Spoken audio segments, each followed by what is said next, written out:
This is a review of the Schecter Raiden Special 4 bass.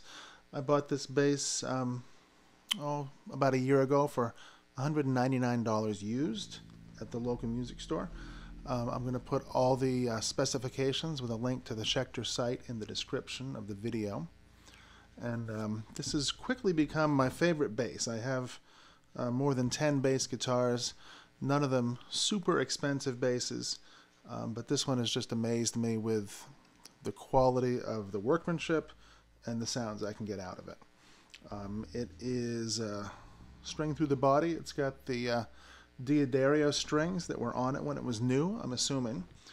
And let's listen to some of the sounds. Right now I've got the coil tap out, or in, so that we're playing with two single coil pickups. Half of each of these pickups is turned off, essentially. Both pickups on full. And this is what it sounds like.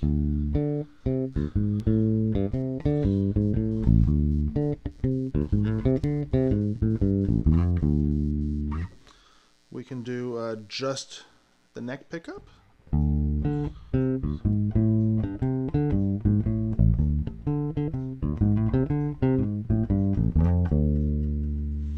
Or just the bridge pickup.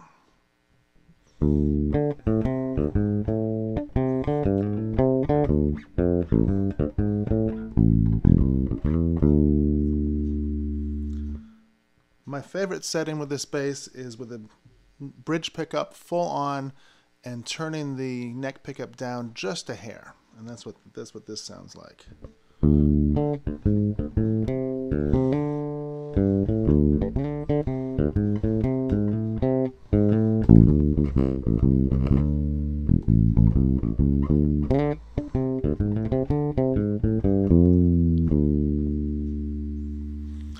Now with the coil tap off, the bass is really too mid-rangey for my tastes. It has a lot more volume, a lot more output. This, by the way, is about the hottest output of any passive bass I've ever played. You tend to lose a lot of the high end and get more mid-range. So this is with both pickups full on humbucker mode and both pickups on full volume. And we'll change the key here. You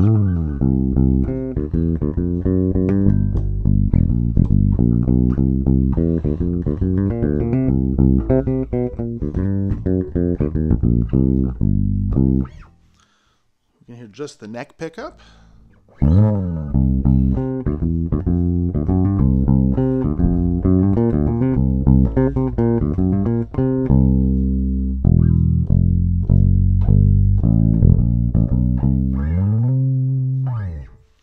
Or just the bridge pickup.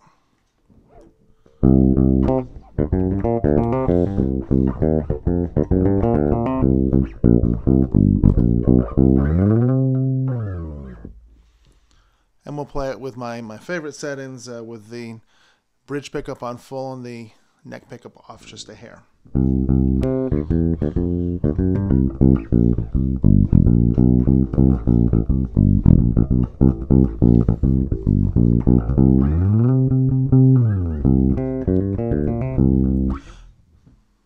Now I'm going to put it back to the way I like it the most with single coil pickup mode and the bridge pickup on full, neck pickup off just a hair.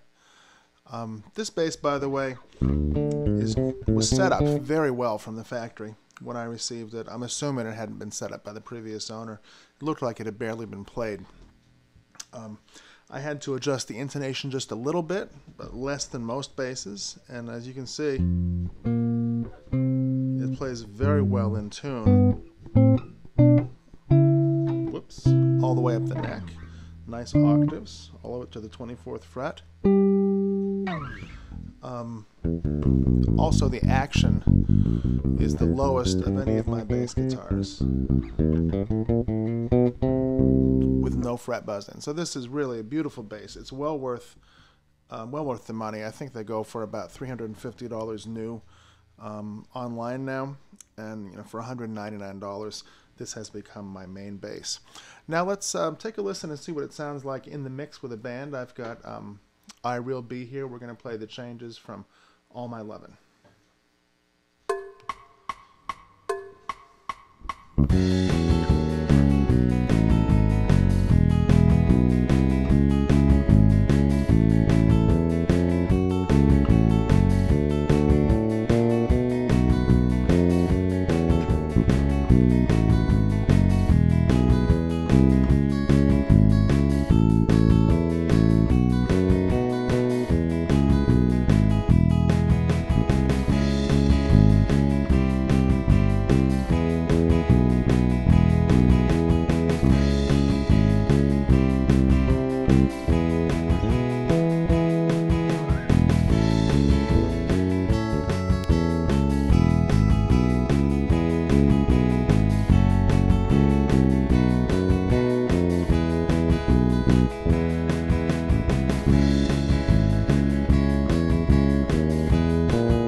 All right, if I would change anything about this bass, there are really two complaints I have about it. One, the neck is very wide. I don't know the exact width of the nut, but it's the widest neck I own, and it took me quite a while to get used to it playing down on the low end. And also the pots don't have a very linear taper to them. Basically, you turn the pot on, and I'll demonstrate by plucking a note and holding it down. And then you'll see as I turn the pot on slowly that it gets loud very fast, and then there's not much difference. I'll turn it down. I'll do the same thing. It's from the top. I don't know if that's the best example or not, but I found that I tend to run the volume on this bass and adjust it on a gig more from the amp than from the bass. I set the controls where I like them, and then I just reach down to the knob and the amp. So other than the wide neck and the pots, I don't have any complaints at all about this bass. If you're thinking about this one, I highly recommend it, unless you've got a really small hand and you're going to have trouble with the wide neck. And by the way, the piece of rosewood on here is also beautiful. It's one of the nicest. It's just a great bass. I can't recommend it any more than I have to you now.